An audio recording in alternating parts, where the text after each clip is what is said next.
All right, I'm here with Alex Giguere for another episode of Story World. How's it going, man? It's going well, and you pronounce my name correctly every single time. You don't mess up on it, so very proud of you, Steve. Yeah, I have a weird last name, and so I feel solidarity with my brethren who also have freaking weird last names, and so I want to make sure that we get it right. Absolutely. No offense, of course. So, oh, I'm really excited about this week's episode, and I have to admit, at first I wasn't because I was like, "Oh man, like this was Alex's suggested topic," and I was like, "Oh, I don't really know." Like, I come from storytelling from a marketing perspective, and so I'm like, "How do I don't know necessarily who would be good to say because like I don't feel like I was very influenced by stories growing What's the up." topic this week, Steve? That I guess I should say that it's storytellers who influenced us the most. Yes. And so I am excited about it now, though, as I started to actually outline some of these things, memories were coming back to me, and now I'm really excited to dive into it. I think it's going to be cool. So, Yeah, absolutely. It's funny. This is another one of those things where we kind of skipped over the last few weeks and never really got excited about looking at it until last week when we were putting together. I saw the title and I just thought it'd be really fun for us to tackle it and see who's influenced us and how people in our lives who have told us stories or people that we've read from have shown us how to kind of express ourselves more and just kind of see where it takes us. yeah, absolutely. Absolutely. Well, speaking of that, so we have a long list of stuff to cover today. And last week's episode was. That was good. I feel, yeah, it was good. It was good, but I feel like we rambled a little bit in the beginning. So I'm going to try to dive right in, and we're just going to see where the conversation goes. So, Perfect. So the first storyteller who influenced me the most was actually my mom, and it's so crazy because I kind of took it for granted in a sense, right? It's like I didn't really think about this, at least not consciously, until you sort of forced me by choosing this topic to think of people who influenced me. And I remembered that so I did. I don't know if I should like admit this or not, but I slept in the bed with my mom's an only child, right? So I slept in the bed with my mom for like I think a lot longer than most kids. Don't tell us, Steve. Don't tell us. Did I did, right? I was a mama's boy. My dad wasn't. He was in the picture on the weekends and stuff until he passed away.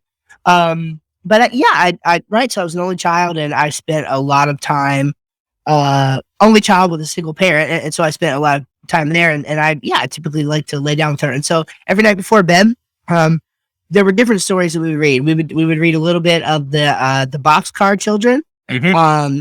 I feel like we would do maybe a little bit of the Anne of Green Gables type of thing. At that, maybe I'm remembering, maybe it's something different. Maybe it's not that, but that sounds familiar. And then there was a book. Oh man, it's actually she brought it to the house recently, and it's right down there, but the cover's tore off, and I don't want to leave the shot here to go get it. But it was this really thick storybook called The Bedtime Anytime Storybook, and there was a bear in the book. He's like the main character, I remember. And one of my favorite little stories from within the book is the 18 apple green apple stomachache. I will just remember it. It's just one of those things. I don't remember a single other story in the book. I mean, maybe I would if I was looking at it and, bring back those memories or whatever. Right. But thinking about it now, it's like, those are some deeply instilled memories that I can remember. So I do. I remember my mom telling me stories, usually at bedtime. And I think, sometimes we would probably do Bible stories and stuff. I mean, I did, I grew up in a Christian school, went to church, we were in Awana and all of that. And so I did have plenty of that. Even outside of the home. So Boxcar Children, though, was kind of a Christian themed thing. And so, that was sort of like my, I guess you could say my earliest memory of storytelling and also in terms of somebody being that close to me would have been my mom. So, she was definitely one of my heroes. There were just, it was just epic bedtime stories. Almost every night now I remember. And it was one of my favorite things. I mean, we didn't have a lot of the things we have today. I mean, there was a TV in the room, but it was really old and it probably only had 3 channels, growing up, early 90s and whatever. Yeah. Oh, man. Yeah. Yeah. So I would have to say that's one of the storytellers that influenced me the most was my mom. Now, do you and your mom still talk about stories, or do you guys read the same books, or I guess has that kind of relationship still, like that aspect of it, still kind of stuck, or is it mostly a child influencing thing that? Yeah. Well, that's a really good question. I think I would say a couple things to that. We do still sometimes talk about like sometimes almost jokingly or whatever, she'll like refer back to that one story, the 18 apple green apple, as being like that's like a really just solidified memory. I don't know that we have. Of course, we'll share stories just like any family would. Oh, do you remember this time we went to Disney here, or we went to Alaska here, or stories of vacations and cool things like that growing up. And then I guess the final thing I'd say in response to that is, I guess we still talk about stories, but in a different way. We talk about books, and so it's changed, right? So I introduced her to, this would have been in probably 2017. I convinced her to check out Dave Ramsey. She was initially very, very resistant. If you don't know, Dave Ramsey is a financial guru. Obviously not solely to a Christian conservative audience or whatever, but certainly that's where he's known. He's like the number 3 largest privately owned radio station or whatever, and probably number 2 now since Rush Limbaugh died. But anyway, so pretty well known in the personal finance space, and I convinced Mom to check that out. And so she has always been a reader, but I've known her mostly for being a nonfiction reader, Karen Kingsbury, people like that. And so, I mean, I know she did like some Chicken Soup for the Soul and some other, she did read some other things, but I guess took notice of her getting into reading after I introduced her to Dave Ramsey. And so Dave Ramsey has like a whole speaking team. They call them Ramsey personalities. And so she buys all of their books whenever they come out. Nice. Sometimes she'll share the Kindle version with me. And so we sort of have that.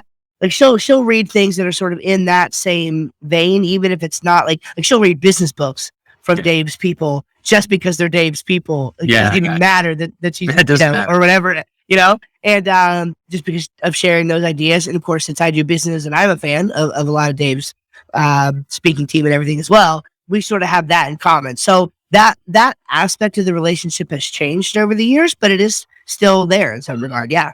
Cool. That's awesome. Your first person was your mother, and mine is my dad.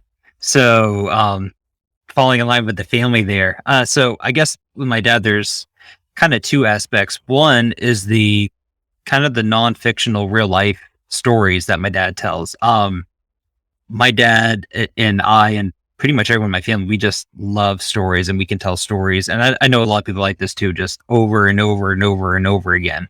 I think one thing that was really kind of unique to me is just with how my whole family dynamic is. I have a lot of half siblings that are quite a few years older than me. And so, especially my brothers. And so I never grew up with them. And same with a lot of my uncles and older cousins. And so I had to rely kind of on my dad to tell me stories about other family members that were either older or had passed away or didn't live in the area anymore. And so my dad telling me stories about things that happened is mostly funny stories that involve camping or fishing or other situations. And it's funny because my life is kind of boring, but it seems like that my dad was always a part of stuff that was just so exciting and fun and funny. And so, and he always would take his time with it, and he would always set it up and describe everything and how the people were. And I feel like that a lot of the people in my family who I didn't even meet or know at the time, for whatever reasons, that I kind of knew how they were a little bit, and just by getting an insight into my dad. And so, and it's still one of my favorite things to do. I'll think of a story and I'll ask him to tell it because I want to hear it from him again. Even though I know how the story goes, I want to be able to hear it from him. And there was one time, I must have been around 12 or so, and my dad told me a pretty serious story. Nothing that happened to him, but something that that he kind of saw and was a part of, just kind of from the outside. And he's told me a couple stories like that. I remember just kind of in a lot of ways, my dad thought that he could help in certain situations, and he was just a kid when some things went on. And I just remember like it felt like that my dad carried on like a weight on his shoulder from some of these things that he saw and went through, and he communicated that just so clearly with me. And so a lot of those stories, it almost feels like that I went through those too, because I can feel how he probably felt going through those. And so I think I kind of took for granted how good of a storyteller my dad was, being able to tell me a lot of those things. And so, how if I may, how old were you when he was telling you those kinds of stories? Probably starting at like 12 or 13. And I would say it was a mix of, I think he wanted to teach me a lot of life lessons. Like he never sat me down and said, okay, here's something I want to teach you. It was right. Car, and we'd be driving, and he'd say, I have a story that I haven't told you yet. And usually he'd finish talking and it'd be really quiet for a while. And then we just kind of go on to something else. But now that I'm a dad and older and kind of understand it, I know why he kind of told me those stories. I think a lot of reasons, one, to just share it with someone and to talk to me. And then just having a son and seeing your son grow up and you want him to learn things. And so my dad was someone who made quite a bit of mistakes in his life early on. And fortunately, I got a really good side of my dad. He's been a great man in my life and just, really taught me a lot. And it was a lot of it through stories. And so that was a huge influence on just me and being understanding that from him. But then on the fictional side of things, I kind of have to have a shout out for my stepdad too, because he introduced me to Lord of the Rings. But from really digging into the story side, my dad, he was just so passionate about the Thomas Covenant series, and he gave me the book set when I was about 8 years old or so, and he told me it was a nice book set, so I think that's why he got it for me. And he said, where is it? I'm going to hold it up. Sure. So I got this when I was like 8. So this is like over 20 years old now. But it's got the maps on it and everything. And I was just so excited about it that he got me that nice set.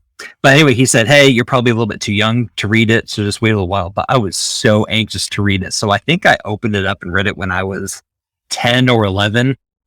And it was way too advanced for me, but I still enjoyed it. The simple things I got from it. And I've read that book series like 2 or 3 times since, and I'll probably read it again soon.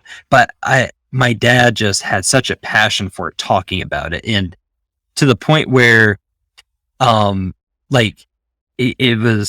became like real to both of us, and we would discuss the characters in the book and just the writing and how like realistic the land was. And we spent, I don't know how many hours we spent just talking about how much that influenced my dad, and just seeing the passion that he had for something that isn't even real. It's a fictional series, but we shared that together. And so, yeah, I think on both of those fronts, that's kind of the few reasons why I list my dad as my number one influence on what kind of influenced me of how I see human emotion, storytelling, and what I want to communicate when I tell those stories.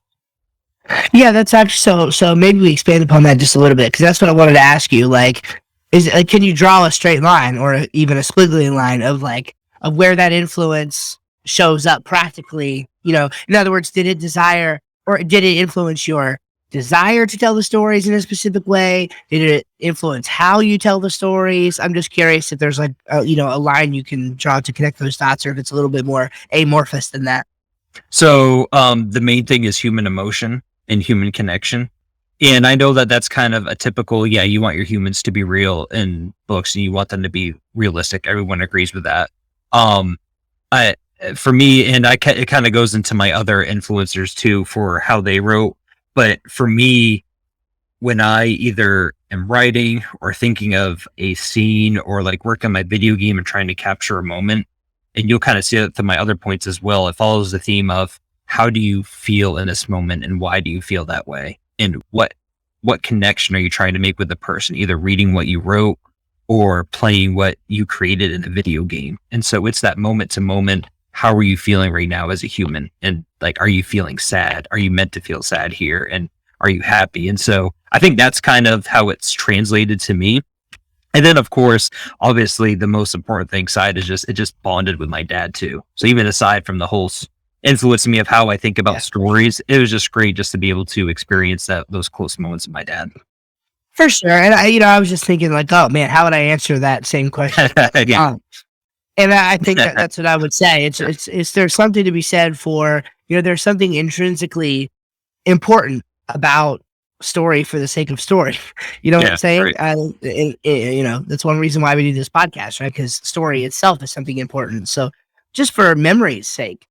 And, absolutely. For living a good, meaningful, wholesome life. I mean, memory is one of those things we take for granted in the sense that like God could have designed us differently where we didn't have the ability to access memories and stuff. And it's part of the gift of life, I think, is the fact that we can remember back to, I don't know if you've ever done this. This is a total tangent. But have you ever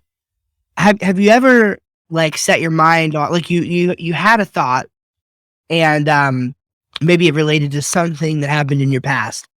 And then you specifically, intentionally, I do this in the shower sometimes. Like, have you ever specifically, intentionally said, okay, I'm going to do nothing but think into my past and remember as many different things as I can remember? Have you ever done that? I don't know necessarily. I've never actually took the time and sit and think. I wonder how far back I can go. I will say, I guess sometimes I have some pretty early memories, and I would say, I don't know if I have an average or above average memory, but I remember a lot. Yeah, I almost feel like that I can like see how I was from the time I was like 3 or 4 and all the way up. Like I can still put myself in that position. And so I think that helps too with just looking at life and storytelling. But sometimes I'll think about, I wonder how far back I can go and think and remember things. Well, you should do it sometime. So as you were talking, I promise I was listening, but I was doing it. I know you're good. And the human brain, I'm telling you, man, it's insane. It's fundamentally insane. I mean, it's the same reason why we can remember song lyrics after not hearing the song for 15 hours, years rather. But like in the span of that time, like I thought about very distinct memories, like specific memories of going way back in my childhood. I think I see what you mean. Like if you, I think I see what you mean. Like if you really try to think about it and think, I wonder what memories I can dig up, you can actually kind of force yourself to think about memories you haven't thought about in a long time. Yes, I have done that. After a sleepover at my buddy's house, at his lake house, eating cereal, watching Ramsey's Kitchen Nightmares on the thing. The night before, we stayed up all night playing video games out on the you know what I'm saying? Like you can, and the more you think about an isolated incident, a lot of times you can then go deeper and think about more of the specifics about that incident. So like, it's no wonder to me, again, I'm not trying to go crazy here, but it's no wonder to me that that there are techniques that people can practice and stuff to even draw further memories out of you, because your subconscious is so powerful at storing things that again, like most humans can just intentionally think about it without any sort of, additional, like even like hypnotic tactics or anything like that. And things we draw, and you draw things out on your own. So pretty crazy. So it's right. And part of how that gets cemented is because life works like a story, right? It's not just, it's not just bare facts. None of us remember some random list of facts that we learned in social studies. We don't remember a math test we took. No. Or like anything like that. We remember, I remember when this happened. You were here, I was there, and here's how it went. No, I mean, it's right. Yeah. And it affects us in so many different ways. Like my dad sharing just one story with me. It helps us bond. It helps me how I think about human interaction. Helps me understand my dad more, my emotions more. I mean, it accomplishes like 5 to 10 different things just by a story. It's 100%. It's incredible. Anyway, let's go to your All right, so my next one, my number 2. I almost felt that this was cheating, and so I considered whether or not I was allowed to say this, because I do think it might still be kind of cheating. I think it's cheating. But I said Jesus. Taking the high ground there, Steve. I did, and it's kind of like, who's your favorite Bible character? Jesus. It's got to be Jesus. You kind of have to say Jesus, so that you have to sort of qualify that. Of course, yes, because I'm a Christian, but I think even if I wasn't, right, let's just for the sake of argument, let's set that to the side just for a second. Yeah. Let's say I was not a Christian. I still think my answer would be Jesus. And somewhere you can point to like sort of see what I'm thinking is somebody like Jordan Peterson, who has a lot to say about Jesus and a lot to say about the efficacy of the story of the Bible, and who does not even claim, right, to actually be a Christian. In fact, he likes to a lot of times even separate the question of whether or not it's true. And so regardless, there's plenty of books that have been written about this, that Jesus Christ, love him, hate him, disagree with him, or whatever, fundamentally changed the fabric of human history. We would not be the world we are today without the influence of Jesus. It'd be a completely different world. And I'm not talking about in like a butterfly effect kind of way, where like if the person who had made this book made it with 1 page less, 1,000 years from now, how different would that? I'm not talking about in that sort of way. I'm talking about in a fundamentally changing the fabric of the way the Western world works. I mean, Christians invented books, for crying out loud. You realize this? Mm. Books were invented by Christians, right? So these people who, so that's why I'm going into that, right? But I do, right? I do believe Jesus was real and that he was the savior. Well, it's pretty uncontested that he was a real person, but I do believe that he was who he claimed to be, in the sense of being the second person of the Trinity, the creator of the world. And so there's 2 senses then in which I simply admire the stories of Jesus and the way that he told stories. One is his parables. Everybody knows about the parables of Jesus. I mean, I think it'd be very difficult. Maybe in our society today with Gen Z and stuff, you'd find it a little harder. But certainly most millennials and I would say virtually all baby boomers are going to have familiarity. There was one in between there, wasn't there? Gen X, whatever. They're going to have lots of familiarity with the concept of a parable as told by Jesus, maybe even some common ones like the parable of the talent, parable of the sower. And these parables that Jesus told were really interesting. A lot of people think that he told parables for the purpose of like simplification. In fact, most of the time it's the exact opposite. If you actually look at and read your Bible, Jesus tells his disciples why he's using these stories, and a lot of times it was done for the purpose of confusion. There were only certain people who were going to understand the stories and get the message, and so it was the sort of thing that, well, Jesus said, "My sheep will hear my voice," right? So he was attracting those who the message would attract and repelling those who the message would repel. Very similar to typically when you share the gospel today with somebody, in the sense of trying to get them to understand why they need it, it's either going to attract them or repel them. And so I think parables, the parables of Jesus, are very powerful. They also teach very timeless lessons that, most good business, wealth, and other, life insight, they're all just concepts taken from the Bible. I mean, that's the first actual historical knowledge that we have of many of these concepts. Is being written in the biblical account. So, I mean, the golden rule, right, traces back to the Bible. So, so that was one thing. And the other thing, I want to use a Ravi Zacharias, I guess, analogy. He wrote a book that, and if you know anything about Ravi, there's been some trouble with him. He passed away, but there's been some allegations of trouble and the dismantling of his organization over the past couple of years, which is really sad. And that's a topic for another day. But regardless, many of his books were always really influential to me. He wrote one called The Grand Weaver. And, I remember the book, although the book sort of, I don't want to say it was generic. It wasn't generic, but it talked about, like, it's kind of like, okay, if you've read the book and then you remember the title afterward, you kind of like really get the gist of the book kind of thing, right? Like, it's really easy to just know what the book's about. And so the book is called The Grand Weaver. And, sort of the premise is that God, the creator, sort of is weaving the fabric of your life into this beautiful sort of mosaic that, he can see, he understands the end goal, but oftentimes, you're in the trenches, you're the, to use the biblical analogy, right? You're the clay that's being molded. So you don't really see what's going on, but it's part of a larger, beautiful tapestry. That's sort of the picture of your life. And, I wrote it this way in my notes. Jesus, if you believe what the New Testament says about him and what he said about himself, then you believe the statement Jesus was the creator is a true statement in a qualified sense. And so that means he's the original storyteller. the story of creation, right? The events of creation. He's the best because he's the original. And that's why, again, we talked about this at length, but I think the fabric of the world is built on story. And I think that's why, because it was created by a storyteller. Jesus is the ultimate storyteller, and the story of the Bible is the ultimate story of humanity. So that's why Jesus, and if I were to ask the question of how, well, that's almost a moot question. I think it's pretty obvious how the stories of Jesus have influenced me, because I think they're true. And I think that they are accounts of history, and I believe them. And because I believe them, that means something in the way I must act, live, and respond. So that's it. Jesus. He is my number 2 pick, not in any order of importance. He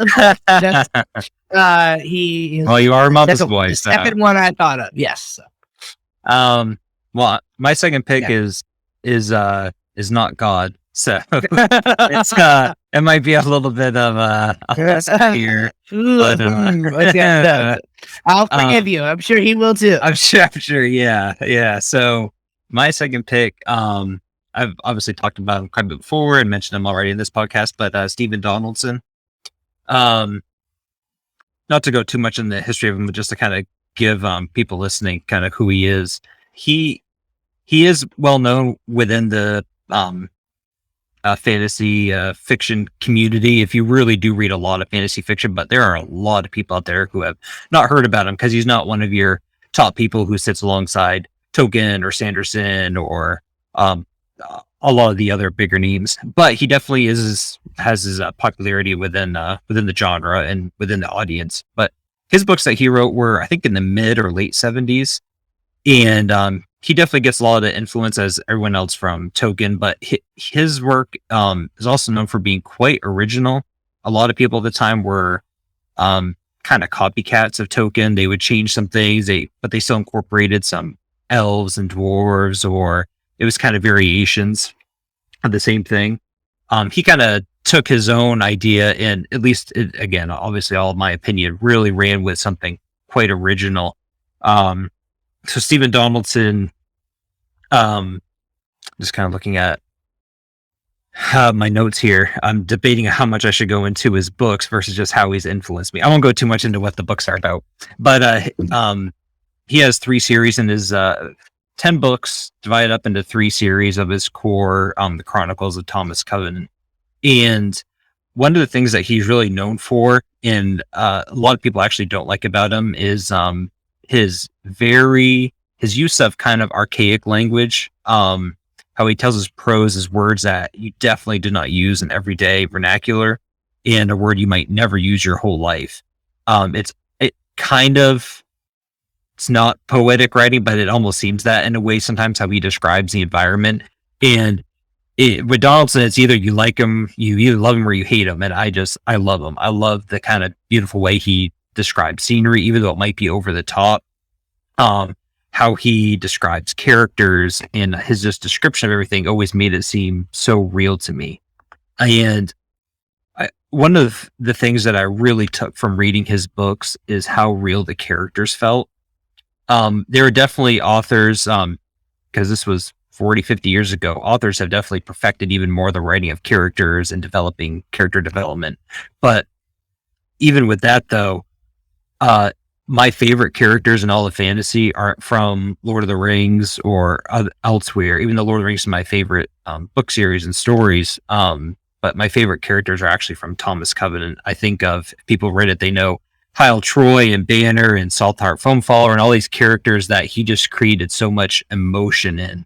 And it kind of goes along with the stories that my dad told me. And I've always really focused on the human emotional side of things. And so I guess how he specifically influenced me is I want to create characters that you can really feel for, so that when they hurt, that you hurt for them.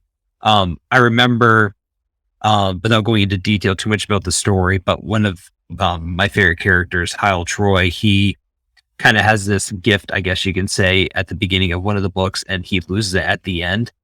And I just felt like so sad for him at the end. And not many books really create an intense emotion in me like Donaldson was able to do. And I think that's just him effectively communicating each character and who they are and making them seem real to me. So that's probably the biggest way that he's really influenced me. I'm seeing here kind of something else that I think I had something else too to mention about him. Oh yeah. So another really important thing is I kind of mentioned earlier that I really, whether it's a video game that I'm thinking about or a scene from my book, I really like to focus on each moment to moment and making everything just seem really important, whether it's a transition scene or even the simplest of things. And Donaldson just always, to me, seemed to really take his time in the moment, communicate and express what was happening at any given scene. So yeah, again, he's one of those people in the main character. Either you love the main character or you read 50 pages and you hate the main character and you throw the book. It is a very love-hate relationship with him. Not many people read the book and think, yeah, that was pretty good, but there's some changes I would make. It's one or the other. And I'm in the camp where I just love his writing. But yeah, so that's kind of how he influenced me. In my opinion, he's, I wouldn't, definitely subjectively speaking, he's my favorite writer and the best writer to me, and how he's influenced me and his skill with that. Yeah. So it sounds like he's really able to, well, like when I was hearing the word that kept coming up to me was empathy, right? Like he really taught you how to feel that solidarity with the character. And there's a marketing lesson to draw out from that. And that is, polarity. The number one marketing sin is to be boring. That is the sin. Yeah. Cause if you're boring, you are irrelevant because you can't hold anybody's attention. So you kind of have to actually craft. I was literally reading about this today. You really have to craft this persona in your marketing. There are a couple different ways that you can go to show personality in your writing. But you have to create a sense where people love you or hate you. You're one common way of saying it is your vibe attracts your tribe. Right. And so I think, so what I'm hearing is that Donaldson was able to sort of do that in his stories, right? I mean, he was able to make you feel that in the characters that he writes. So yeah, definitely. One thing that, and again, it's one of those things where some people think he did it too much. I really enjoyed it. Is the grand old thing about writing is you want to show and not tell. You want to be able to show your writer what's happening and how people are feeling rather than tell them. It's just a lot more effective. For some reason, Donaldson tells a lot. He gets you in the head of characters and what they're thinking and wants to tell you what they're going through. He seems to be the only person that gets a pass at it because he does it so well. He's just known for, even people who don't really care for his books will even admit that he just has a knack for making you get into someone's head and really feeling how they feel. And it's one of those things where it's iffy because if, like, in my opinion, some of his newer stuff isn't quite as good, he tries to do it and it's not that good at all. But his older stuff, when he was just in his prime and really had it, man, it was so good. Well, there's a funny thing about mastery, and I'm probably not going to illustrate this well, but like one example of this is, excuse me.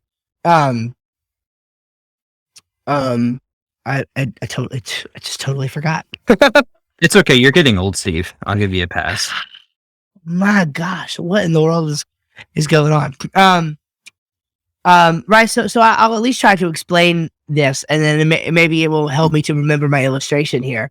But there's a funny thing about mastery where you can sort of like break the rules, and it's okay because it was a musical analogy, right? So I remember now. A lot of times, you'll hear a very amateur musician blame the quality of their instrument for their bad sound. But like amazingly, if gosh, I don't know what's a name to let's say it's guitar, right? And you've got this cheapo $300 guitar, and it's like, this thing stinks. That's why it sounds so bad, right? If I had a Taylor or a Fender or whatever, but then Brad Paisley picks up the same guitar and makes it sound like an angel harp. You know what I'm saying? You could, obviously it would sound even better with the right tool. But there's a sense in which you can kind of break the rules. Another one is like a lot of times, so as marketers, what people don't understand about copywriting is it's not about creativity. Actually, in copywriting, creativity is specifically frowned upon. And the reason is because it's a very formulaic thing. There are different ways of putting it. A lot of people call them blocks. There are specific like blocks of copy that you should really have and sort of put together and arrange in a certain way, depending on the kind of story that you're intentionally telling. And you don't really need creativity. And so like in a lot of the scripts and templates and things that you have to help sort of put those things together, it's kind of like if you practical example, you might have a tool that you're using that is designed to help you get really good headlines or social media posts, but then you can generate what you have in that tool and mold it to make it work for the other. So it's like once you have mastery, you can break the rules. And so that's kind of what I'm hearing with the Donaldson thing a little bit is he seemed to have mastery over this such that he could actually get away with breaking the rules and it still worked, right? Yeah. So, you definitely, that's exactly it. Very good. Cool. All right. You're number 3. Yep, I am up. I am up for number 3. So number 3 is and this one won't take very long, but Vicky Halstead. So I hope she's still alive. I'm not quite sure that she. Shout out. Right. So she was a preacher's wife that he was the. I guess I should really know what his official position was, but I'll just say he was an associate pastor. I know he was like a children's ministry pastor or whatever. Tim, her husband, Tim Halstead, was one of my pastors growing up. I guess I should have just said that. He was one of my pastors. And just, man, that's just good memories. He ran our Awana program, and it's kind of like I think about old what's his name? Bruce Buffer, it's time for the UFC. On our You've been watching UFC, Steve? Man, I'm digging it. On our Wednesday nights for Awana, he always started everyone out. Good evening, clubbers. Just one of those things. And now that I say that out loud, it reminds me of Good Morning Vietnam. So I wonder if we every time. Ramen Williams. Anyway, so his wife, Vicky, was a well-known person in our church for her storytelling ability. And she had, yes, a natural gift for it, but I don't know what she did for a living, but I'm pretty sure she had somewhere along the line some sort of actual formal training in this. And I don't remember any context in which she wrote a story. But she was a, what do they call it? Dramatic, like drama, right? She was like a dramatic narrator. Yeah. She was that, right? So she would narrate our Christmas plays and things like that. And one specific instance I can remember is we had a, I forget what they called it. I mean, maybe they do this in public school too, but I know this is definitely a Christian school thing. But it's kind of like a, I don't want to call it a talent show or anything like that, but it was sort of like a fair, like a kind of thing where like you could learn, or participate in different ways. I know what you're talking. I know what you're talking about, and my wife knows it too because I actually ask her this all the time. And really, she has to. Yep, I know what you're talking about. I keep wanting to say something like a fair or a variety show, or it's none of those things. No, I cannot remember. I know what you're talking about. You know what I'm talking about, though. So any of you Christian school kiddies, I'm gonna probably know what we're talking about here too. But it was the kind of thing where so you could choose different things that you wanted to do. What I chose was to memorize, right, to do a dramatic storytelling thing, and I had to actually memorize the story. Like that was part of it for what I was doing. I couldn't read it. And so I got to work with her one-on-one with that. And that was just a really cool thing. And so my gosh, I guess, like I said, it's going to be pretty short. I don't really know what else to say because she wasn't a writer. But the way that, and part of it, now that I'm really thinking about this, I can almost guarantee that some of the way that I tell stories today, inflection and everything, is directly. In fact, I'm making the connections in my mind now. Yeah, it directly comes from that. I mean, I remember in the church we were at before where we currently attend. So I guess this was 2016, 2017. We're doing a little Christmas program. It wasn't a huge production or anything, but we were doing a Christmas program. There were a few of us narrating, and I was one of them. And not in like a braggy way, but like, don't you just like, I think it's fair to say that sometimes you just know, like objectively, that you're better at something than someone else. Because like, I don't know, it sounds prideful, and I don't mean to be prideful, but it's like, no, like when a person reads a story like this, Jesus was at the wise man said, you know what I'm saying? Versus like when he was 2 years old, the wise men, showed up in there, and right. And so, I mean, like Luke 2, when you're doing a dramatic reading of Luke 2, there was a census and Caesar and all that, you could like tell there's a way to tell a story, for dramatic effect.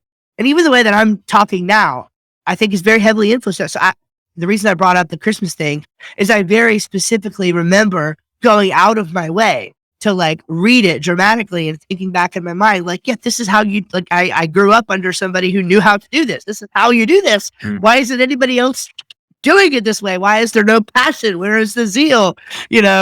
And really, so I think it stems, I mean, I'm sure there's other influences too, but I think ultimately that's the earliest memory I have of somebody influencing that way, that it's like, oh, it's time to tell a story. So we're not just going to talk like this and act like we're reading it. We're going to, and another example of this real quick is, look, I said it was going to be short. I got to stop saying that. Anytime I say, yeah, this is going to take just 30 seconds, it's going to take 30 minutes. Times 10. Whatever Steve says, times 10. Exactly. So my grandmother's funeral, this was 2018. I think, or 2019. It was either 2018 or 2019 was my grandmother's funeral. And I wrote a piece, for it. And I read it at the funeral. It wasn't like a eulogy or anything, but it was a tribute sort of thing. Maybe a tribute to a praying grandmother or something like that. I actually published it on my blog, steveschramm.com, if anybody's interested. I think I might have recorded it as a podcast episode, but the point was I intentionally didn't want people to know that I was reading something that I had written. So I had a manuscript in front of me, but I referenced it and I read it, but I didn't, right? I read it, but I didn't, right? I could reference back to it. And people said, oh, that was beautiful. Seriously, I had multiple people come up and say, how did you man, you came up with so eloquent. Like, how did you, right? And I was like, I read that. Like, I had that wrote. I remember specifically my Uncle Billy being like, if you can imagine a country boy from South Jersey, that's my Uncle Billy, right? And Chuck Driver, it's the thing. It's the Garden State, don't you forget. And he said, he was just flabbergasted. Like, you read that? Oh, I can't believe that. So yeah, he said, I had no idea you were reading anything. So right, anyway, I think there's a virtue in that. There's a virtue in being able to not just write a story, but in how you tell a story, both in the marketing realm, but then also in the creative drama, realm. And so, so she was a huge influence on my life, and I'll leave it there. I do know too that it's a huge marketing seller from the fiction side of things, where if you're a new author and you're trying to go like maybe a self-publishing route or something, being able to read your own book, like for Audible or something else, because people like to have, oh, this is the person who wrote it, and saying it. So it's a huge, if you're able to do both, that's a huge skill. 100%. What's on your list? So my third one, I'm going to say this is going to go pretty quick, and it will go quicker than yours. My third one is token, or Tolkien, as some people like to pronounce it. Okay, I was going to stop you. I'm going to stop you right there. I wrote this down after your Donaldson, and I forgot to ask you about it. So I'm asking you now. Straighten this out for me, my friend. I have heard Tolkien. I have heard Tolkien. I've heard Tolkien. You know what I'm saying? Help me out, bro. How do we say his name? What is the right way to say it? If I were just going by how it's spelt, and I'd never heard it before, I probably would pronounce it Tolkien. But just because I grew up with it, I say Token. Wait, but just because you grew up with it, and like that's how you first thought of it, or like you grew up with it and you learned early on that is the right way to say it, and now you say it that way. I learned early on that it's Token, and that's just how I say it. I don't know. I don't even know if the Token family knows. Oh, okay, right. You learned early on that. Okay, right. So so Tolkien, as if there's not an I. Is that how you're saying it? Like Tolken, right? Yeah. Okay. Yeah. Okay. So you don't say that because you're some sort of diehard who like knows better. No. You say that because that's just how you say it. Yes, exactly. And okay. And I try to say this every single time too. I am not one of those people who know everything about Tolkien's life. Right. And I can't recall every single story that he made. And I am not like that. I would say if there's like 4 tiers, I'm like at the second tier, probably at the bottom of the second tier. So I definitely do know a lot and I'm passionate about it and I can well verse in it, but I am not close to the people that can recite everything in and out. Gotcha. Okay. So you will be forgiven if you don't know exactly the correct way to say it. Yes. And I will no longer feel awkward around you when we're having a conversation and you're like, yeah, Tolkien this, Tolkien that. And I'm like, yeah, Tolkien this and Tolkien that. No, not at all. So good. So very good. Okay. The thing that I put here, it's actually not Tolkien's specific writing in his writing style, I guess you can say. He wrote from more of it was like a historic style. He told you as if he was writing what had happened. It's a very unique style and it worked and it was great. But I put here maps. It's because of looking at maps of Middle Earth and from everything from in the books and then seeing it in the movies and then getting the Risk game and just there's something about that made it seem so real to me. Like looking at it and saying, oh wow, this is a place. Here's this city and here's all these people that live here. While Donaldson made everything seem real to me, he had maps in his book too, but while he made everything seem real based on how he wrote, Tolkien made everything real to me based on, I guess it makes sense, like what he wrote and all the background to it. So I love watching the Lord of the Rings movies and being able to say, oh, wow, it was this many thousand years before that this happened. And that is why this is happening here. And it gives it, there are other authors who have done that. Sanderson's great with his world building and making stuff, but there's something about Tolkien, I think it's because he's the first person that did it too, and he did it so well that his world it's almost like he created his own world that has a history like ours that goes back thousands of years. And even though I know he didn't think of every single little detail on the way, it feels like it because he spent so much time building that up. And so the thing that really influenced me by Tolkien's way is just when I think about writing a setting, it typically comes to a setting, whether it's a religion, a town, an area. Sometime we'll have to have a podcast on ways to write and world building and everything like that. But because you can go overboard with it too much. But I always think, okay, how do I want this? Like, what brought this about? Did something happen like 100 years ago? Did something happen at the very beginning of time in this world that caused it to be this way? Because when you read or watch The Lord of the Rings, there's pretty much a reason for everything that happens. And it's quite incredible that he was able to layer all of that together. I'm just looking at my notes here. And then I think another thing so kind of two things is I love how when I was a kid, it was watching Lord of the Rings, how dramatic it is. And just, it seems like that every character, when they talk, I think of like Aragorn, Boromir, and Gandalf. It wasn't, there were natural communications happening between people, but there are so many moments in the book and the movie where a character almost has like a soliloquy, which is my favorite word. I want to throw that in there because it fits, where I guess not necessarily, they're kind of just expressing a grand thought in like almost for the audience. And it's just so wonderful. And I don't think a lot of different books or movies could pull it off the way Lord of the Rings does. And there's something about, I like books where there might be two people who have a disagreement or there's a big conflict between them, and there's not really necessarily a good or a bad person. It could just be a difference of goals. But there's something great about Tolkien's book where it's, I'm not going to say every time because I'm sure there's exceptions. I can't think of any, but it's good and there's evil, and it's very clear who the good is, and it's very clear who the evil is.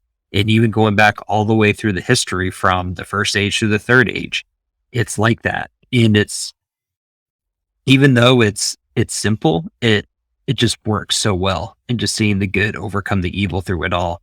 I think of Sam helping Frodo during his dark times, and then Aragorn just being a really solid figure through the whole movies, and then Boromir overcoming his internal evil and realizing how he was, and then dying in the end to to overcome that, and ultimately giving his life to save Merry and Pippin. And so it's just a lot of small things, but yeah, the main thing is just, it just seems like a real world. It seems like that planet could exist out there and is really out there. And so that's kind of the main influence.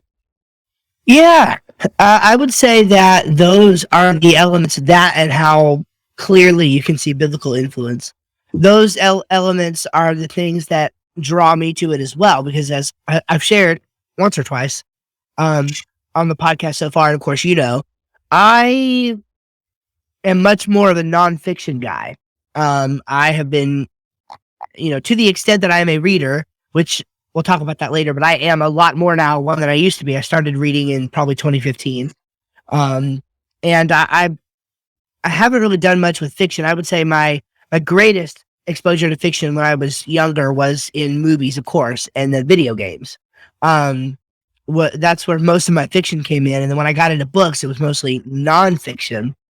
And then, so kind of like my first re-entry into the fiction world happened this past year, thanks to you, honestly, with, exposure to Lord of the Rings. And it was sort of like, I want to say picking up where I left off, except that's assuming that you can pick up where you left off somewhere that you've never been before. But it takes you, right? So it was an easy sort of world to get into, and I made it easy for myself in the sense that, like, I don't know that I would have stuck with it, and I'm still going through the books, but I don't know that I would have be so poised to stick with it if I was just reading words on paper. I made sure to download the audiobook, and specifically I made sure to get a dramatized version that was well done and I knew could really hold my interest.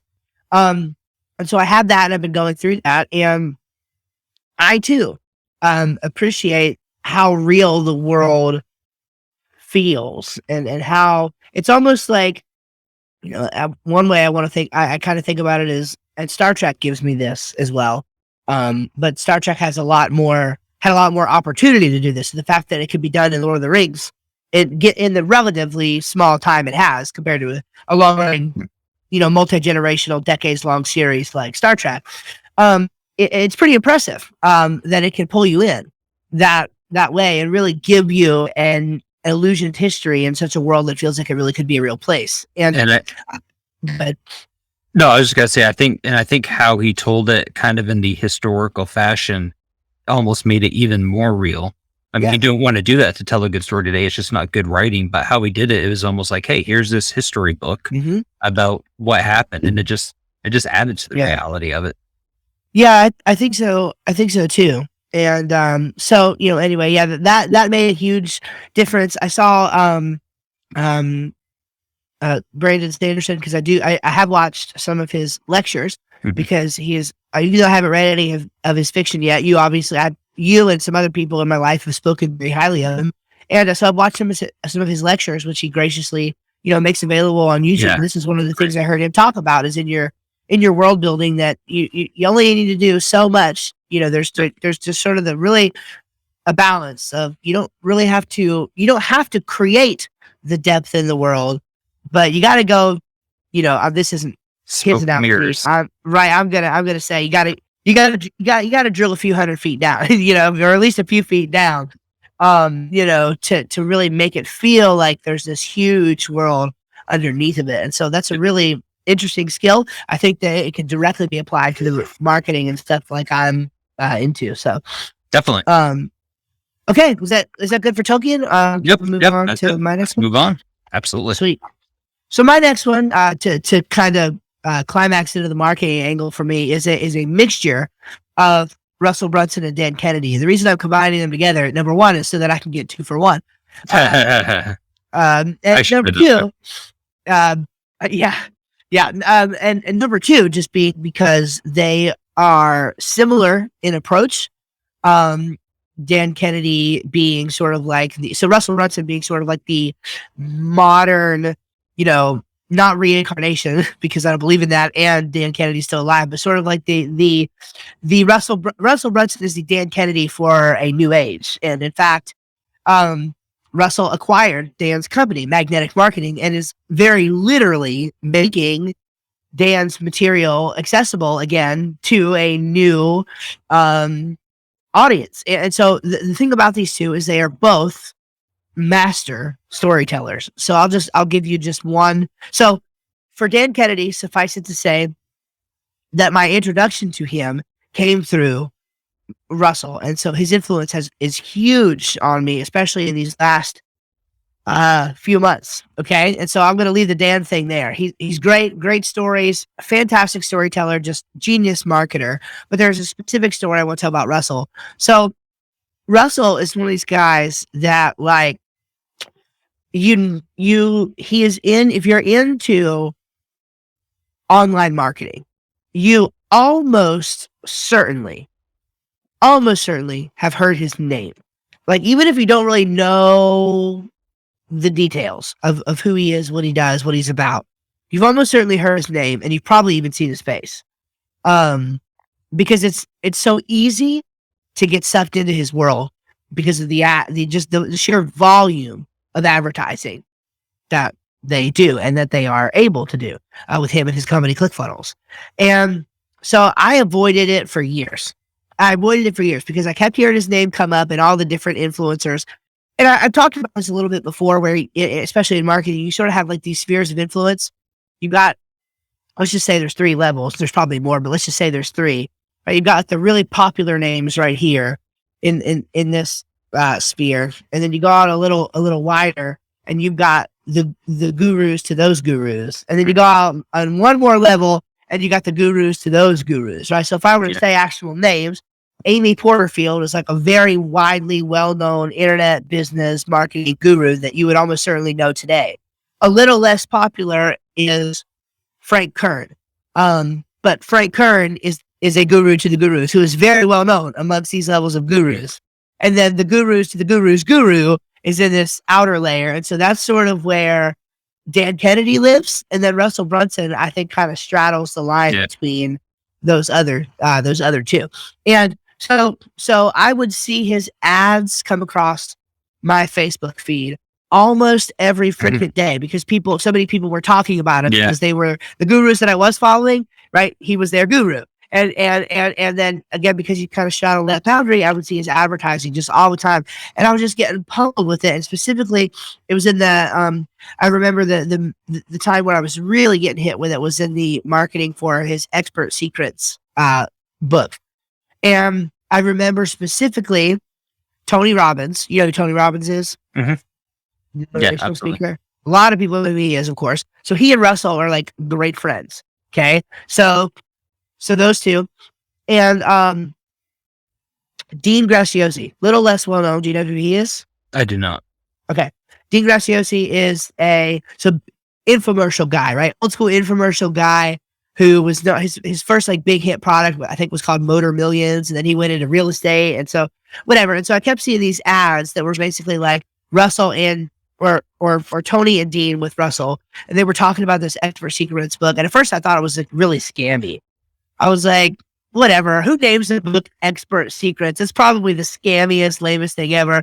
And then I saw it had Tony and Dean's endorsement, so I was like, oh, okay. And so this probably for years I went on and I knew who he was, but I didn't do anything with that information. And so one day I'm at work, and this is back a couple years ago, still worked at the law firm, and whatever. Maybe I wasn't the best employee, but I would almost all the time be listening to a podcast or having YouTube on with the screen off, listening to a YouTube video or whatever. And so I thought, no, what the hey, I'm just gonna look up something that he's put out there and find out once and for all if I need to whatever. Like do I need to know who this guy is? And the very first thing of his that I ever watched was an 1.5 hour long presentation of him at Grant Cardone's 10X growth event. If you don't know who Grant is, he is the biggest name in real estate. It's like real estate thought leadership today, almost certainly. I mean, he is like, they call him Uncle G in the industry, right? He's the dude. He's got the $46 million jet that he paid cash for. That he's that guy, right? He's got cake. And so Russell was speaking at this event.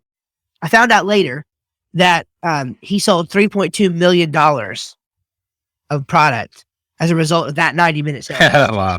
At that event. Like that was counted up. That wasn't like follow up after the fact. That was order forms at the event for a 90-minute presentation, $3.2 million. And, but the whole time through that 90-minute presentation, I was like super hooked. Now I have literally years of bathing myself in what he teaches. And I read his books like 8 times, like all of them. and right. So like I have a lot more context now where I can sort of see the wizardry. But like then I didn't understand the wizardry. I just knew that I was captivated, by it.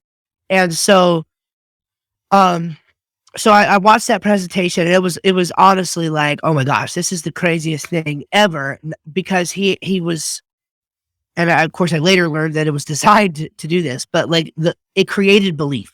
That one presentation created belief that like this was the right, like to be in internet marketing was the right thing, to have a sales funnel was the right thing. Like it totally had me believing it. And fundamentally, I mean, I'm being honest, completely changed my life. I mean, I literally make money now helping other people do what Russell does. Yeah. It's my livelihood. And so pretty influential. Yeah. I mean, it's not only my livelihood, it's my passion. I mean, it gets me more excited than almost anything else. It's like a game that like every time you win, you get paid. It's like super cool. It's like gambling, but not, right? It's like super cool. And so anyway, so Russell is just a genius storyteller, completely changed my life with everything. And so, what I have now is a lot of context for things. Whereas when I was learning from the really popular influencers, like I was hearing them say things, but it was more tactical. It was more like, step 1, step 2, step 3, Facebook this, Facebook that. Whereas what he teaches is more strategy, belief, patterns, how to make customers take action, things like that you can apply across a range of tactics, right? So it's the strategy level stuff. So that's what I learned from him. And it completely changed my life forever. That's cool. I would contribute to the dialogue about them, but I have never gotten into reading them or listening to them. So I get to hear about it from you, Steve. Well, if you're trying to build a platform one day, and I'm telling you, you probably should read a book or two on it. I'll tell you. I don't need to, because you are my guru. Nice. So I just listen to you. Very cool. Very cool. All right, cool. Well, who's your next one? So my next one, and I actually think this one will be kind of a quick one, is Brandon Sanderson. And not to put aside how much I really do love his characters and his stories, everything about him. He's just a great, fantastic writer. I actually would say, if I'm being honest, he's just one of those people that he's obviously put in the time too. I'm not going to put down how much he's studied writing. Like, I think he wrote 10 books before he finally got published. So he has obviously done the time, but there's just something about him where he's just one of those masterful people at his craft and just one of a kind. So just objectively speaking, if not the best, one of the best fantasy writers of all time. Now, the one thing that he's influenced me by, So like when I read Tolkien or when I read Donaldson, I just naturally get reflection from it and inspiration just from reading about the characters and the world, and I'm just naturally drawn to it, and it affects me very easily. With Sanderson, I read his books very slowly, and I enjoy them too, just from a reader perspective. But when I read Sanderson's books, I really read them to learn. And not specifically stealing from his writing style, because I actually want to kind of tell stories differently from he does. I want to have my own different flavor than how he tells it. But he just knows how to write. He just knows how to. And so when I read his books, I really try to glean different techniques that he uses, and I really I try to pay close attention when he foreshadows something, or when he makes a promise to the reader. I really look for the progression in that and when it gets delivered and how he delivers it. And then, of course, listening to his lectures and everything on the side. But I really use Sanderson as my, I guess, really kind of personal guru on my side of, I've learned more from him about actually writing than anyone else. That's all I have to say about him. I do love his stories. Just from a fan, he's a great writer, and his books are some of my favorites. But yeah, I really use him as from a technicality perspective, just really helped me understand writing a lot more. Does he have any books on writing? I think he's talked before about doing it, and I think his way of doing it is through his lectures and the podcast and everything. And I actually don't, if I had to put money on it, I don't think he is going to make a book about writing. I think this is just his way of doing it. Gotcha.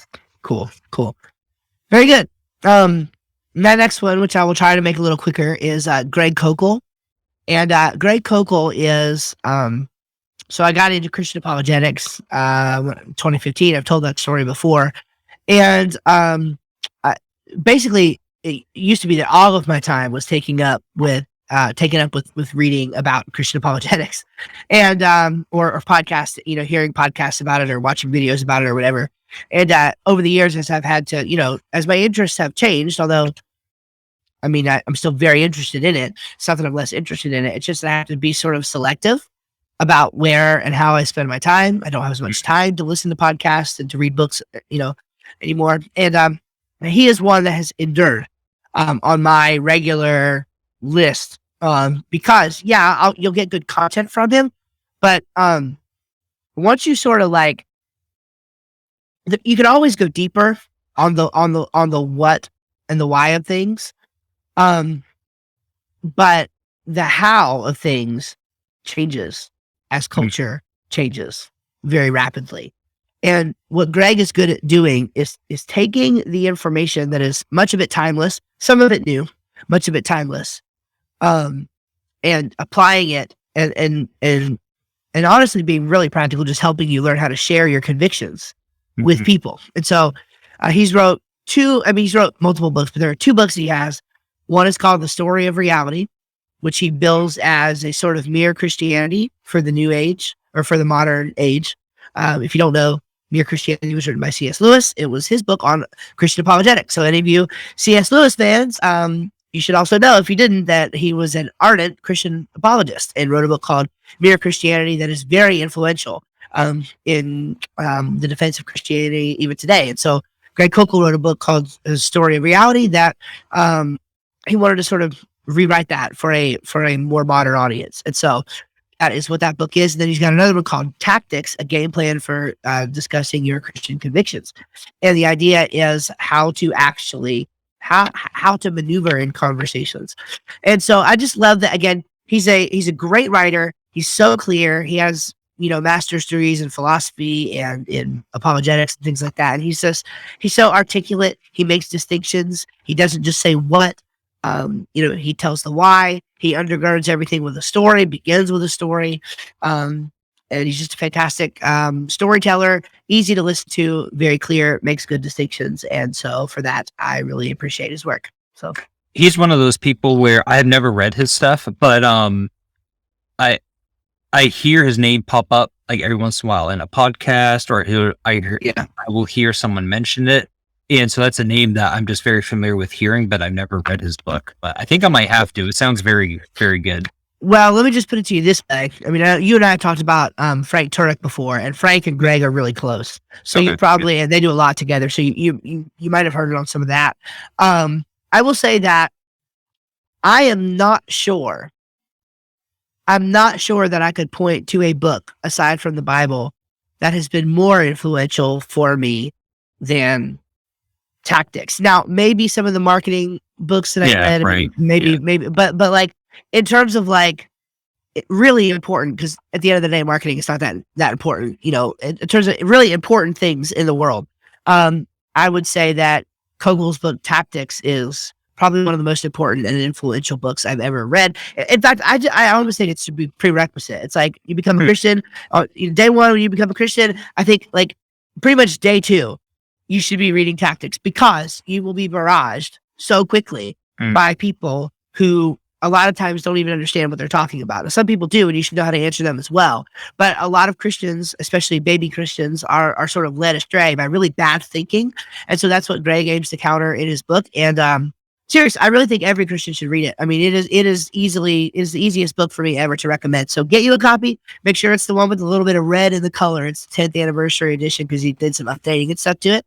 Super duper good book. Yeah. Awesome. I'm on my last item. So this one is unique. I want to do something fun, not just for the sake of it, but it actually is been very inspirational to me and influenced me a lot. It's actually a video game studio called Playdead. They're from one word, Playdead. They're an independent video game studio. I don't know if there's 5 people that work there, or 25, but it's a small indie studio based out of Denmark. They've made 2 games. One's called Limbo, and another one's called Inside. And they are 2 of my favorite games I've ever played. What's unique about them is Playdead's kind of known for being very creative, having a low hierarchy in their company, and just really having people express creativity and suggest new ideas. And it really shows in their games. The interesting thing about their games is they've sold so much and are so popular, and their games, obviously they're very well done, but they're kind of straightforward. It's usually 2D side scrollers. Again, very well done though, very pretty games. But there's no dialogue in them. It tells a story through the progression of the level, and in each one of them, in Limbo and Inside, you don't know what kind of world you're in. You don't know what's happening, and it's kind of a mix of you solve certain puzzles along the way, even though I wouldn't call it a puzzle game like other games are, like Tetris or anything, but you progress through these levels and you discover what kind of world you're in and like what's going to happen. It honestly is very hard to describe unless you actually play it, because it is an experience. And if you don't have the time to play it yourself, or you don't want to buy it, there are people who do speed runs of these games, and you can easily YouTube it. And, you can watch a playthrough between like 30 minutes and an hour for each game. They're very quick games. And it's, anyway, they've inspired me a few different ways. One, just their storytelling through not using words, but through music and through intensity and through scenery and through action and interaction. And so a lot of times my game actually that I'm working on has a lot of inspiration from that. My game will have dialogue in it, but just the moment to moment feeling of getting the characters sucked into what's happening. And they've just really influenced me a lot. And every time probably once a year, I'll play through each game. And every time I get on and I see the title screen, I just get so excited, because I know it's just going to fill me up with all these emotions again. But anyway, yeah, if people want to check it out, the studio's Playdead, and there are 2 games, Limbo and Inside. They'll be coming out with a 3rd game soon. And it's just a really fun experience. Cool. Yeah. Let's see. So Playdead. I might want to look that up. I wonder if you could find anybody like, some gameplay videos on YouTube or something. Oh, definitely, because they're popular. You look it up and just do like speed run or gameplay, and again, each playthrough is like at less than an hour long, and it's a great game for cool. people. Like I take my time with it and really enjoyed it and tried to collect everything, and I think I spent maybe 5 hours on each game doing it all and playing through it like 3 times. So it's very good as well. It's the end of my stuff. That's my last one, but I did want to just do a quick shout out to Stephen King. Even though I personally actually don't like his books, even though I like good horror stories, I just don't care for his books. However, his book on writing was amazing. And I listened through it twice. I say listen because he reads it. And so I listened to him tell it. And it's just an incredible book. And then also Robert Jordan, who wrote the Wheel of Time series. It's a 14-book series that Brandon Sanderson had to take over because Robert Jordan passed away. Just a phenomenal series. So those are cool. That's my full list, Steve. There you go. Well, I will, before I say my last one, I will make a transitional honorable mention, then as well, and just say Star Fox in terms of video games. Star Fox games, I'm playing through one right now called Starlink Atlas from a few years ago. And it's just fantastic. I mean, it's sort of like, it's kind of like how The Lord of the Rings was a good way for me to get into fiction again. From a very, very long break. I would say that Star Fox is just because it's one of the games that I remember playing a lot growing up. So it was a really natural transition to sort of like get me sucked into playing video games again. And I mean, I guess you could go with even more popular ones like Mario or whatever. Certainly that's true. The Mario experience is sort of timeless, but Star Fox being a little bit more niche than that and still like, right. Do a barrel roll. It's like that never gets old. I don't care if it's 1997 or 2022. So totally huge. Okay, so despite not being too much of a fiction fan, as I did mention, I will contradict myself a little bit in saying that the world of fiction that I am the most sucked into, maybe except for there's a little bit of Marvel, a little bit of Disney that I could say, okay, I'm pretty big into the lore and the stuff like that. Disney, I'm more so interested in the lore as it relates to a business result. So that's so right. So Disney, it's not like The Little Mermaid is just the best story ever. I mean, I think it's fine, but what Disney is able to do in terms of systematically creating a storied experience for people in their parks is huge. But for me, the greatest fiction world that I am sucked into is that of Star Trek. And I was so shocked to find that you were not into the Star Trek world yet at all. And so I almost feel like this is a whole, but this is what blows my mind. You love space. Like we've talked about this multiple times. You listen to space podcasts. Like you love space. And it is weird. Yeah. And in my opinion, Star Trek, especially if you like start with the early 2000s Enterprise, because that show made an intentional effort to bridge the worlds in the sense of you could almost believe that it's real, right? I would give it a try just for you, Steve. Dude, what we should do for our next movie night, that's going to be my next movie is going to be, we should watch like the first 2 episodes because I think it's a twofer. It's called Broken Bow, I think, which is the name of the town in Oklahoma that the story originates in.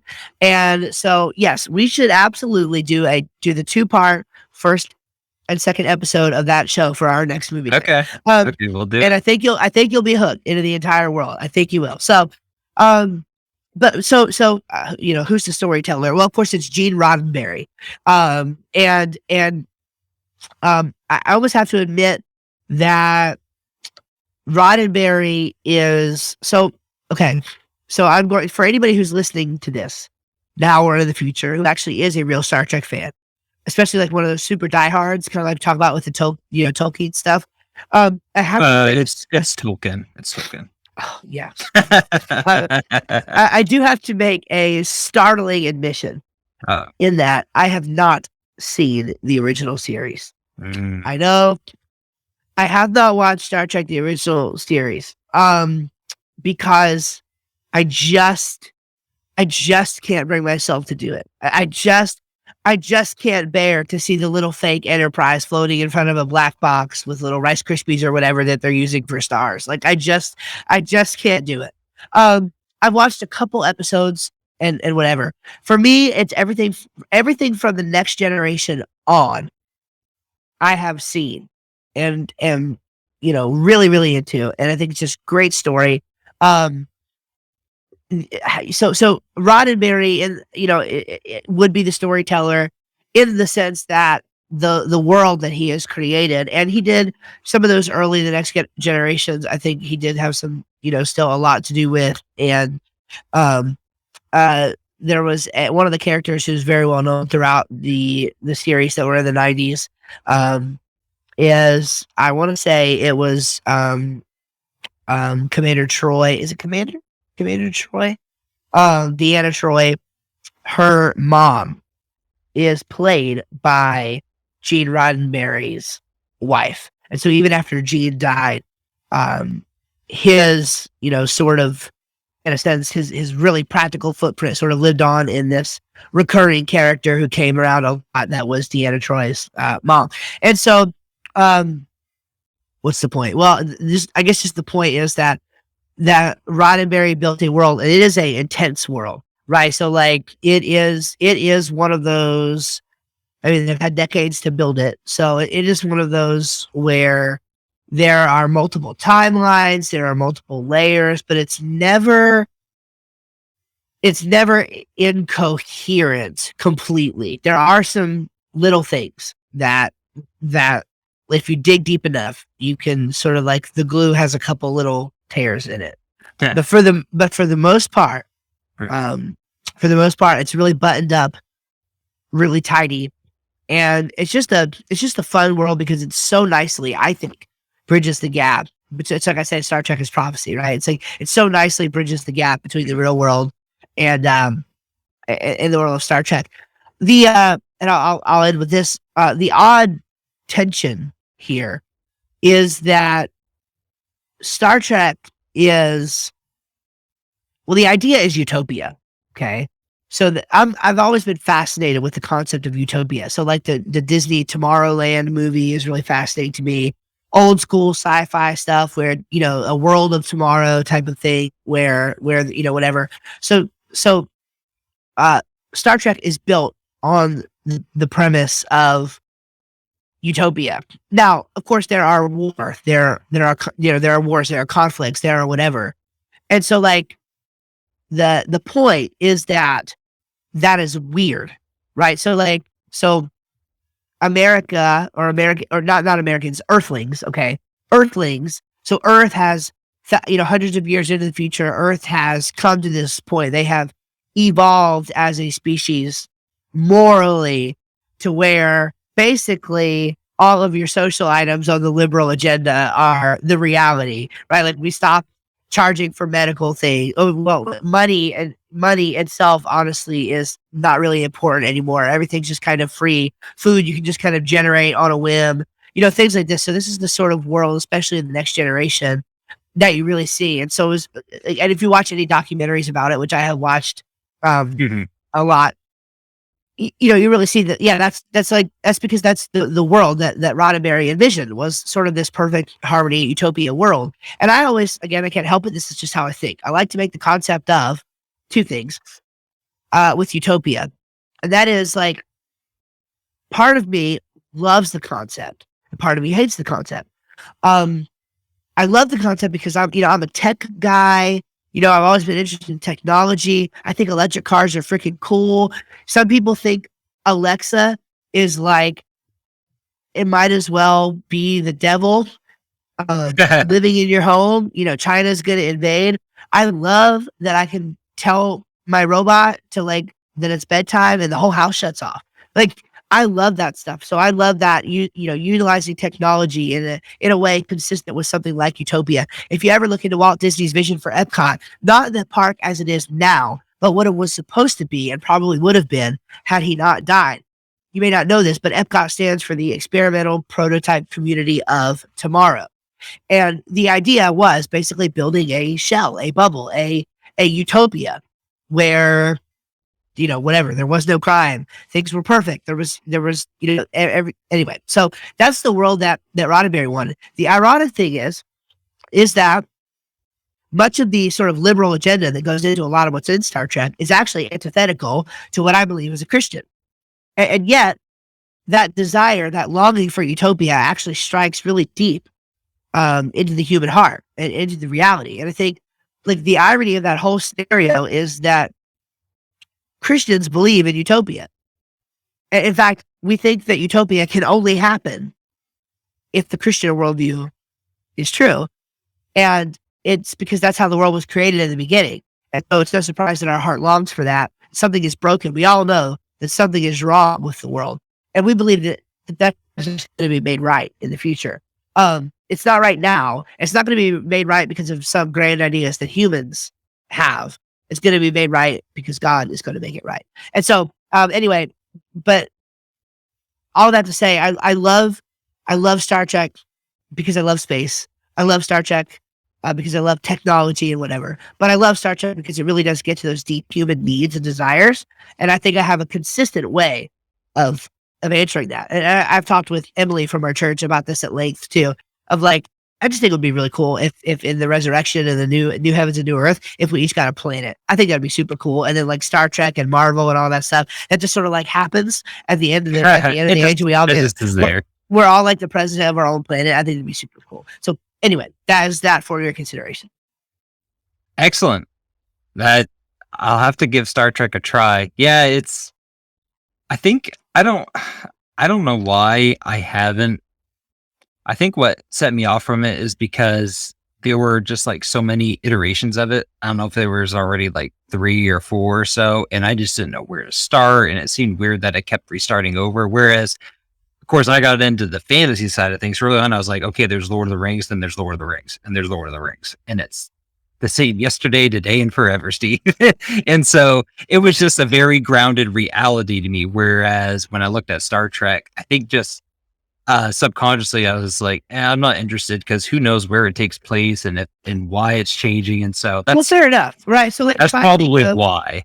If I think of something related, like Battlestar Galactica, right? I know that that's an entire world that like, I would just have to sort of like pick, right?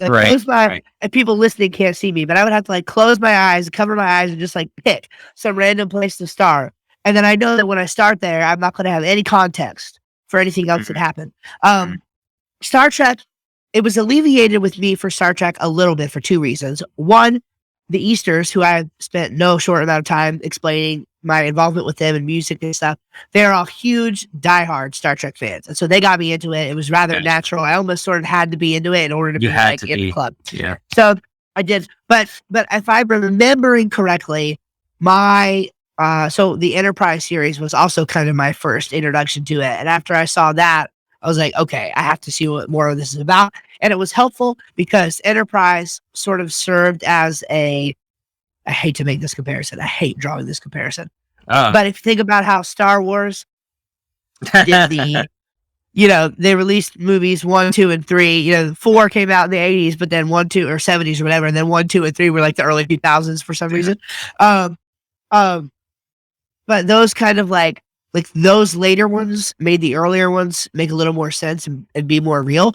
That is what happened with me for Star Trek. And so I think I could introduce it to you in such a logical way as to be believable and it would make sense for you. I think you could pull it off, Steve.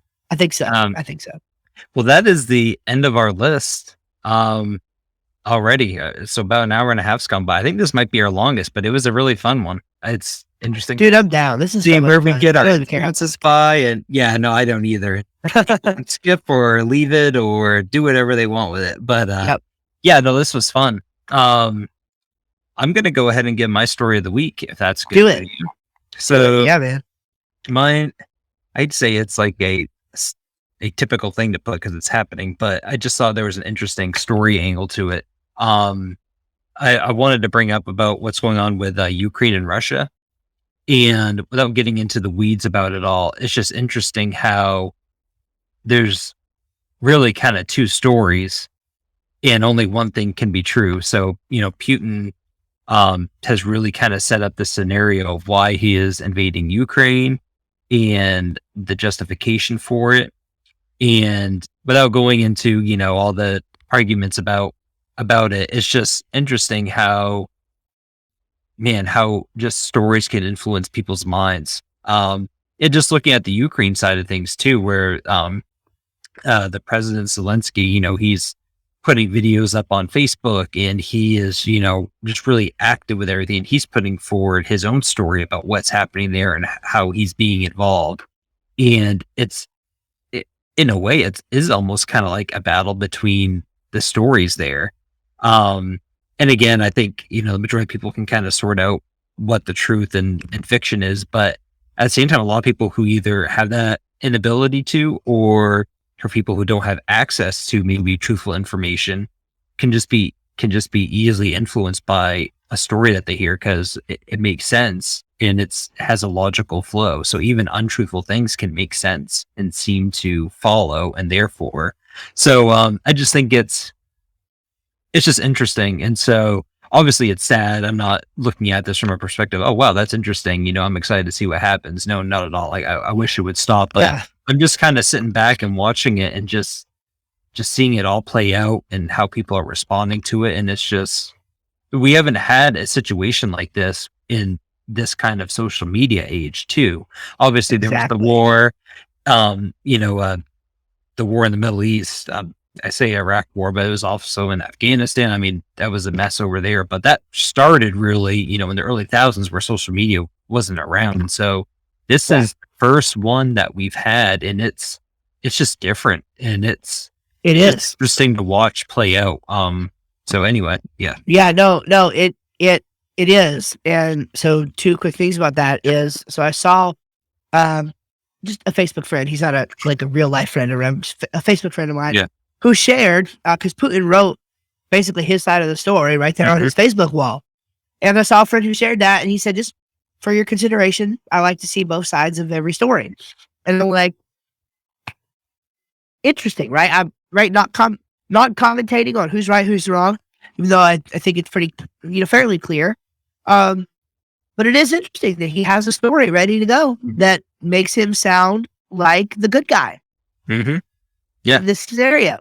Now, it's just fascinating. It's like, you would, I think, have to dig a little bit. Like, if you're just going to take face value and give the benefit of the doubt, like, okay, you've got the president of Ukraine who's posting really silly pictures with his kids, but also being a strong military leader. Mm-hmm. But then you also got Putin, who you typically think of as a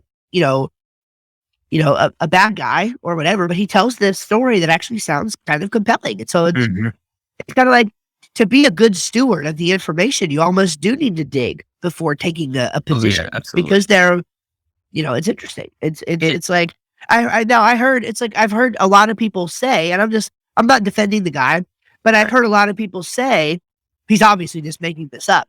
Well, I'm just going to be completely honest, because I don't know what some of these people know. It's not that obvious to me. No, I'm not saying he's doing the right thing by invading Ukraine. Please don't get me wrong. What I am saying is, I don't know that his story's not true just because you tell me that it's not, right? So yeah, absolutely. If it's like what you said, obviously, invading Ukraine bad. What motivation he has from his story, what parts of it are true, what type of presence is there a conflict that should be resolved other ways? It's always worth looking into things. 'Cause I don't know the history of Ukraine. I feel like people so often I wouldn't even say their size in this situation, just people so often will get their clip from CNN or Fox News and say, oh, this is bad because this happened this year and this happened. And they just learn facts really quickly. But man, I don't know the history of Ukraine. And I'm just, right. And it's just, it's worth learning and reading and then learning for the future, so we don't repeat history and we understand. And another interesting thing, because this hasn't happened before, is we have reporters over by Putin, and they'll interview him and say, hey, what's your update for the day? And so it's weird seeing the quote unquote, enemy, which I guess that's a kind of fair view to see Putin right now, but we still have access to him. And it's oh, this is what he's telling our reporters. It's weird Right. Well, weird. no, it is because you almost picture like, you think about these big names in the past, like Stalin and Mussolini and these people like this who like have been the bad guys in history. And you sort of think of them as being these like blocked off, isolated mastermind type people hiding in a military bunker that like the people actually doing the work are like whatever 26 degrees of military power away from him. Versus the age we live in now, everybody's got a Twitter account.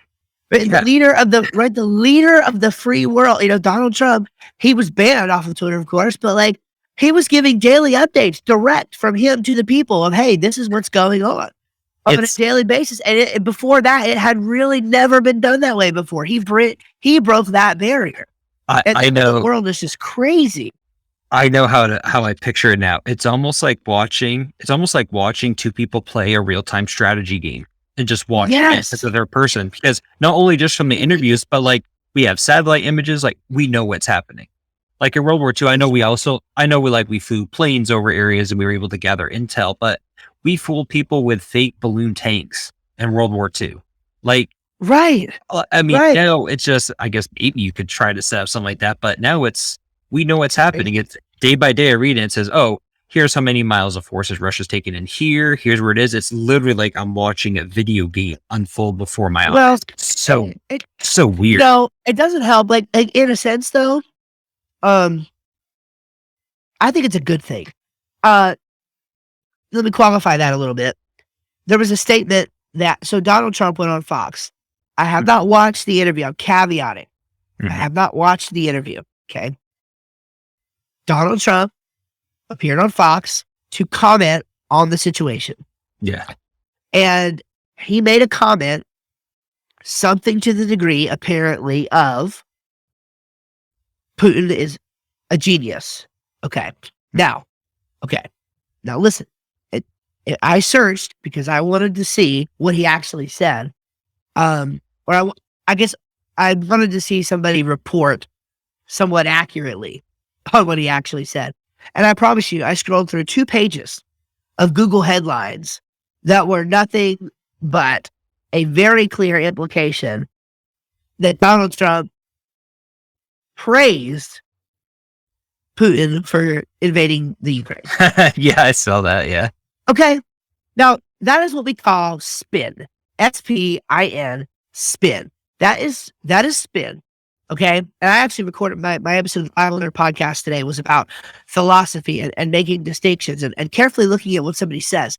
If you've spent 3 seconds with anything that Donald Trump has said or wrote, you cannot honestly think that he actually thinks that Putin doing what he did is a good idea.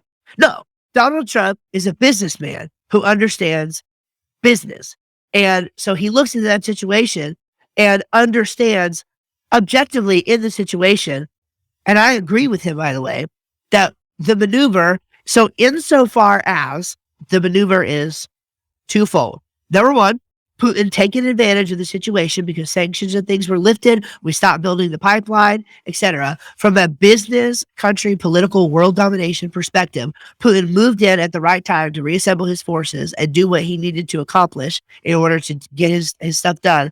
And number two, that he has created a story world. He has created a narrative, right? That is conflicting. In those two things, he did genius business and marketing work. And so that's what Trump is saying right now. Well, again, that's just because that's how he thinks, right? Well, so there's a difference. Well, do you remember what I said?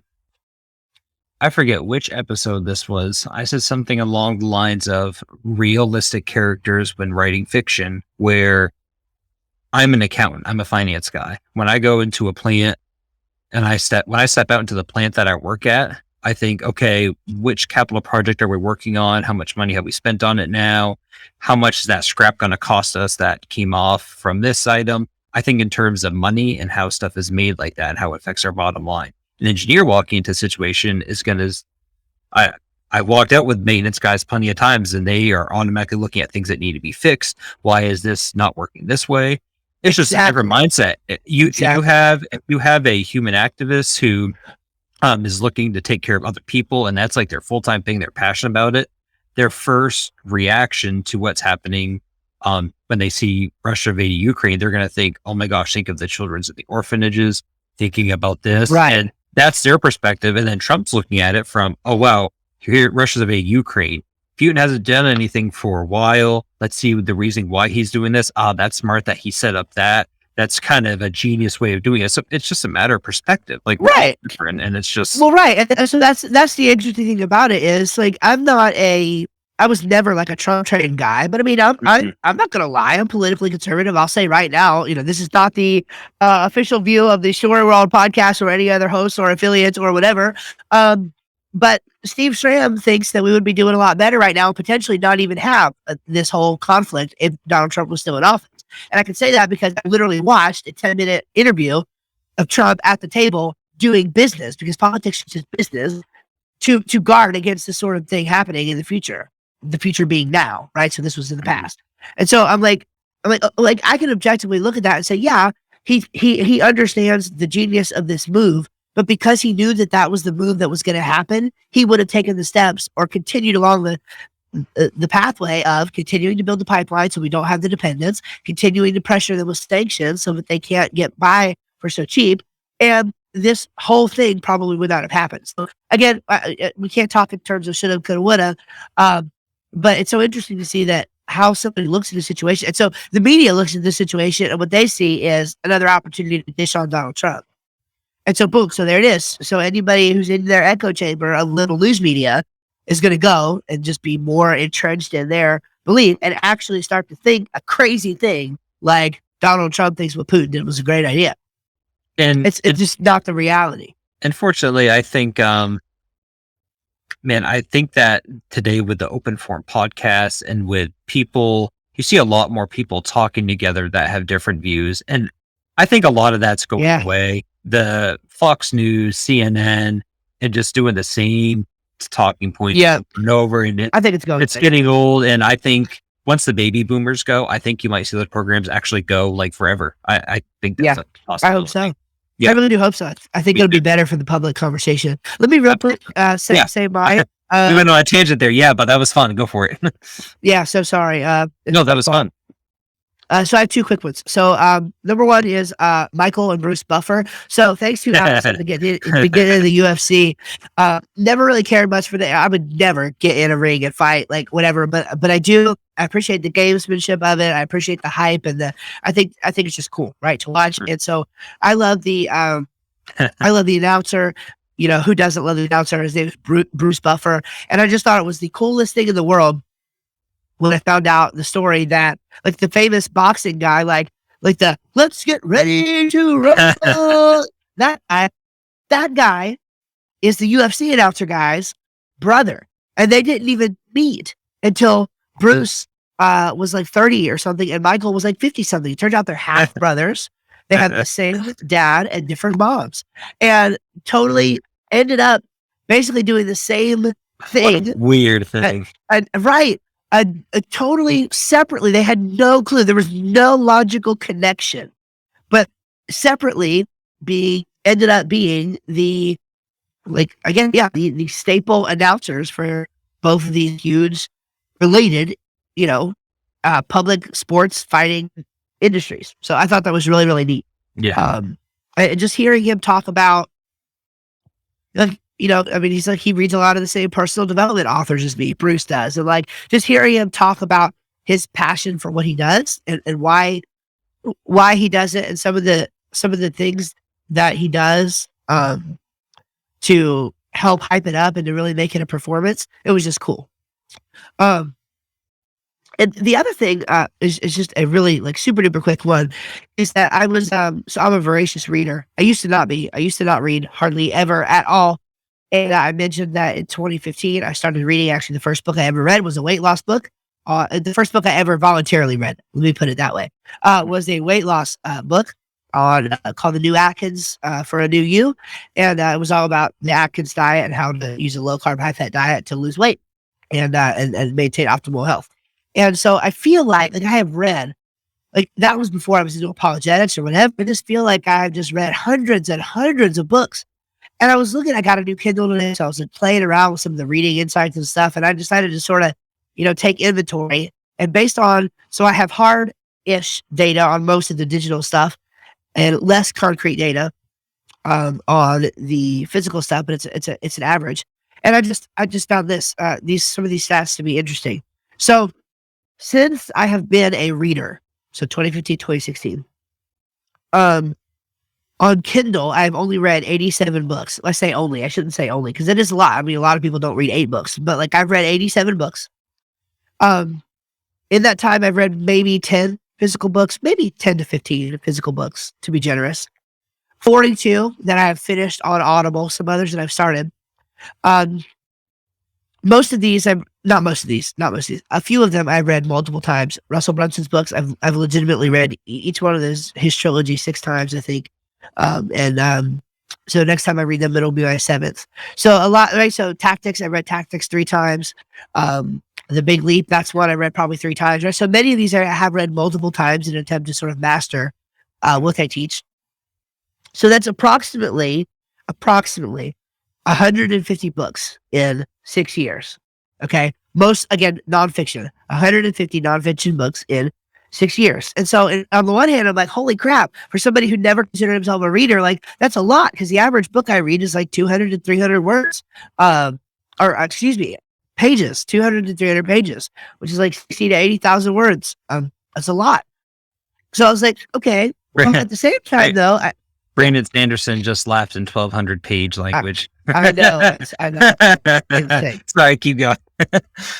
Well, so that's one end of it, right? Where I'm like, geez, like it doesn't really feel like, I sort of feel like I've read hundreds of books. Like I'm a voracious reader now. I'm reading all the time, and I'm like, I've learned so much and I've applied so much. I'm like, gosh, it feels like I've read hundreds of books, but I've only read about 150 in that time. I get this. Now, I own roughly 672 books. Wow. 455 Kindle books, 117 audiobooks on Audible. So I actually have probably another 12 or 13 to make that about 130 on Apple's iBooks. So, and then roughly 100 physical, which I honestly probably have more. So like I've read, roughly speaking, like I feel like I've had a lifetime of reading, and I've learned so much, implemented so much, and grown a business, and like changed my worldview in terms of like ministry and being able to defend my faith and all of that. And I've still only read a quarter of the books that I actually own. And I'm just like, reading, Steve.